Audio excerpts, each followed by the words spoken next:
The trial of Tetsuya Yamagami has reopened Japan's debate on the use of the death penalty.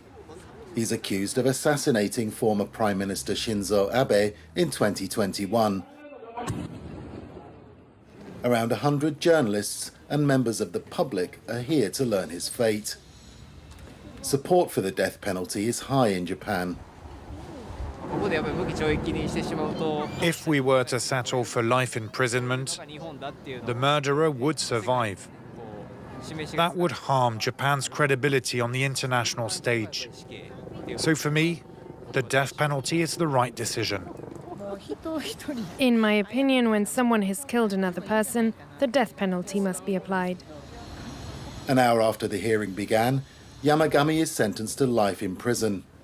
Prosecutors had not demanded the death penalty after taking into account his background. A mother who donated the family's money to a religious sect, plunging them into poverty. But in the past decade, Japan has executed 33 death row inmates. The most recent was last June. Executions are carried out by hanging. This lawyer worked as a prison guard in the 1970s. This photo was taken when I had just become a prison guard.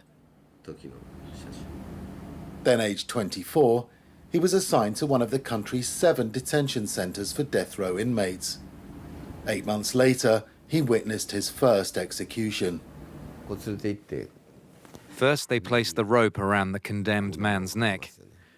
The chief raises his hand.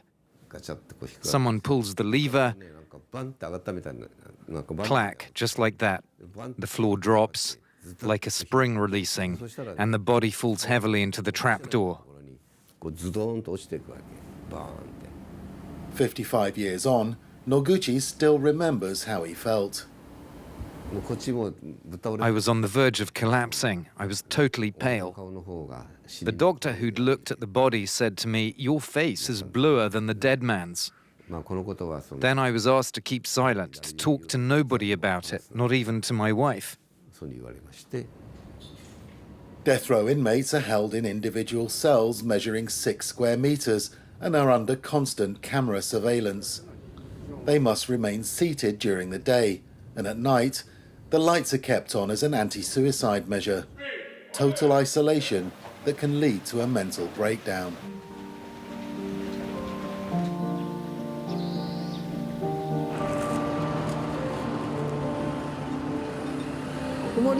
New Year, year 16.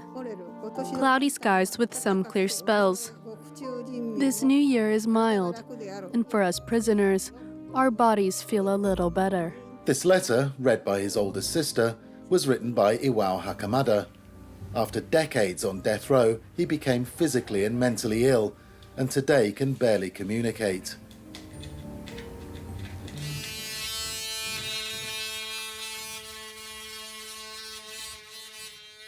Every other day, Hideko gives her brother a shave and a massage. 気持ちよかったかって。気持ちよかったかって。そんな気持ちいいとかなんとか言わない。In 1966, Hakamada was accused of murdering a company director and 3 members of his family. The professional boxer was interrogated for 264 hours over 23 days and physically abused by police officers. He was eventually sentenced to death. For decades, Hakamada lived in fear and uncertainty. In Japan, death row inmates are informed of their execution only on the morning it takes place. 6 months after his incarceration, I went to see him. He came in like a fury and said to me, "Yesterday there was an execution. It was the man in the cell next to me. I'm at my breaking point." Hakamada spent nearly 50 years on death row, which is believed to be longer than anyone else in the world. Yet Hideko never lost hope. Her tireless campaign worked, and in 2014 her brother was acquitted. I was so happy. I felt there could be no greater happiness than that. It was almost a miracle, not just joy, immense happiness. Hakamada is not alone. Other death row inmates whose guilt was contested have been hanged. Even so, these potential miscarriages of justice have not led to calls for abolition. This expert says that's because the system is so secretive. They should make all information public to explain how the death penalty is carried out and under what conditions. There needs to be a debate involving all citizens. The more people know, the more they begin to question. That seems unlikely, though, and executions will continue to be carried out in secrecy and silence, and with the support of most Japanese people.